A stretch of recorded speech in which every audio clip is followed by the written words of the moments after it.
Эл аралык эмгек стандарттары. Эл аралык эмгек стандарттары социалдык жана эмгек мамилелерин эл аралык укуктук жөнгө салуунун негизги натыйжасы болуп саналат. Аларга эмгек дүйнөсүндөгү негизги адам укуктары, жалданма эмгекти жөнгө салуу, анын шарттарын жакшыртуу, эмгекти коргоо, жумушчулардын жеке жана жамааттык кызыкчылыктарын коргоо жана эмгек мигранттарынын статусун жөнгө салат. Эмгектин эл аралык стандарттарына Бириккен Улуттар Уюмунун актылары жана эмгек чөйрөсүндөгү адам укуктарынын негизги жоболорун камтыган эл аралык эмгек уюмунун актылары кирет. Адам укуктарынын жалпы декларациясы төмөнкү негизги эмгек укуктарын жөнгө салат.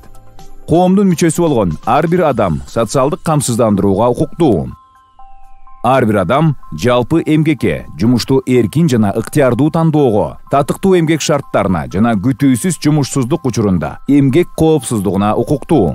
Бир калыптагы эмгек үчүн эч кандай дискриминация жок, бирдей эмгек акы алуу. Ар бир адам расасына же жынысына карабай дем алыш күндөрүнө, анын ичинде акылга сыярлык жумуш убактысына укуктуу. Ошондой эле акы төлөнүүчү өргүү алууга укуктуу. Эл аралык деңгээлде социалдык жана эмгек мамилелери боюнча модельдик актылардын топтому түзүлдү. Анын негизинде эмгек мыйзамынын улуттук системалары иштелип чыгып, өркүндөтүлүүдө. Эл аралык эмгек укугунун өнүгүшүнө күчтүү түрткү 1919 жылы Эл аралык эмгек уюмунун түзүлүшү менен берилген.